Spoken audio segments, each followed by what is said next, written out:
Hello everyone, and welcome to the first video in our philosophy series. Today, we will be looking at an introduction to ethics. So what is ethics? Well, simply put, ethics is a study of right and wrong. If you want to look at it from a different perspective, ethics aims to answer many fundamental questions about the concepts of right and wrong. And the particular question that we will be looking at today is this question: what is the right thing to do? Now, because this question comes out quite often in our own daily lives, we might have some sort of a view that this question is really simple.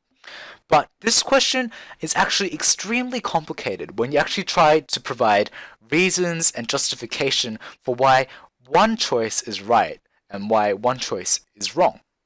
And to illustrate just how complicated it can get, we'll be looking at one of the most famous philosophical problems. This problem is called the trolley problem.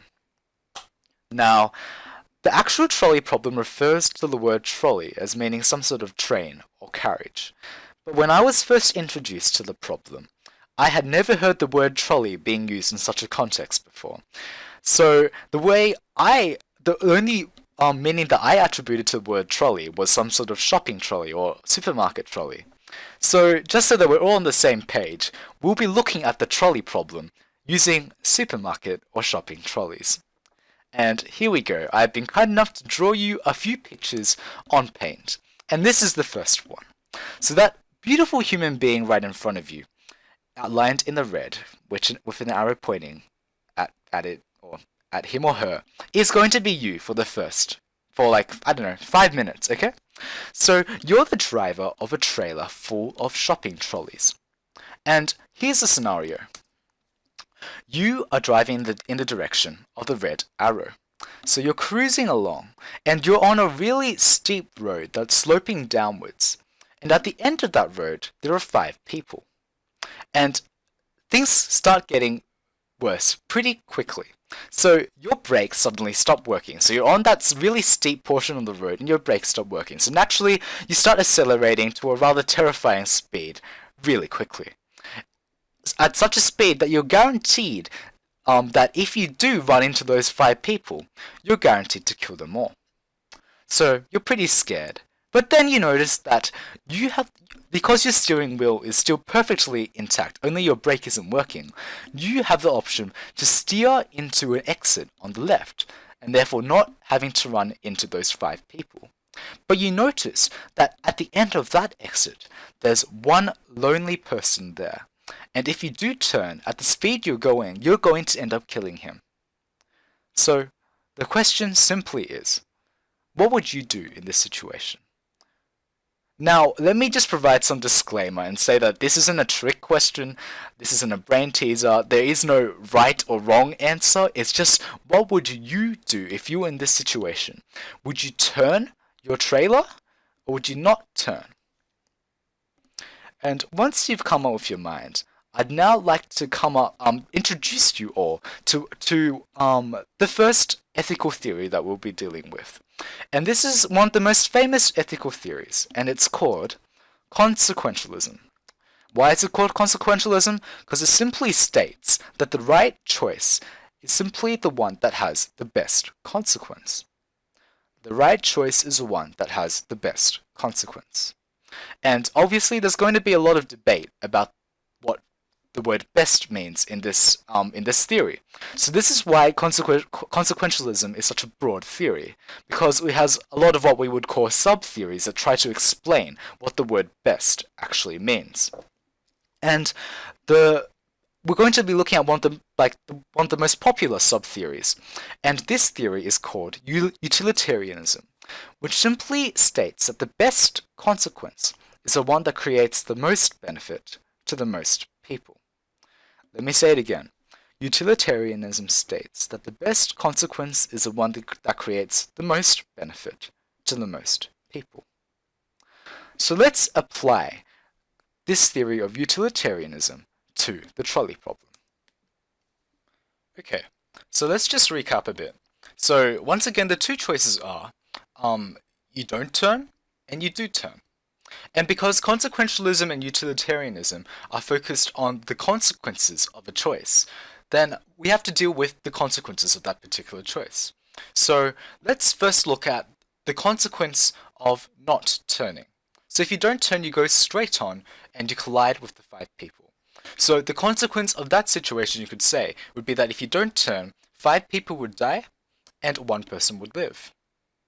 Now, what's the consequence of the second choice? If you do turn, one person will die and five people will live. And hopefully you can all see that it's more beneficial to humanity and society that five people will live and one person will die compared to five people dying and one person living. So therefore, simply by the theory of utilitarianism, the right choice would be to turn the trailer. And I guess this seems quite intuitive. I mean, like, yeah, on this exact same basis, that one person dying and five people living is better than having five people die and one person live. Therefore, you would turn the trailer.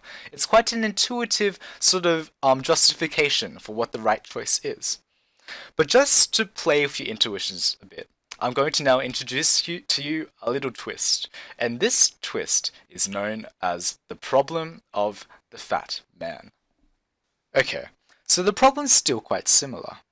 The trailer is still completely out of control on a direct collision course for the five people at the end of the road.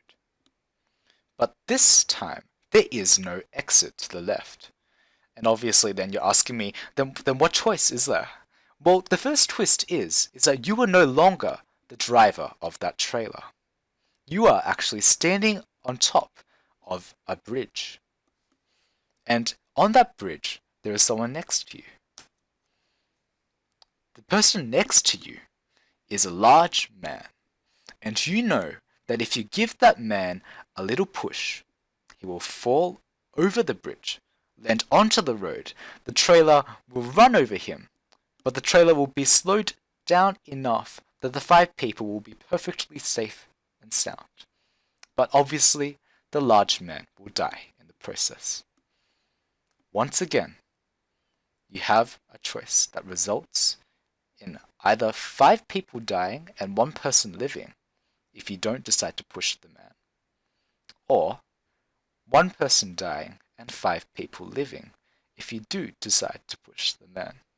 And I'm going to make a little bet and say that this situation is probably a lot more uncomfortable for you than the previous situation if you're going to continue on the basis of choosing the choice based on the consequence of having one person die and five people live.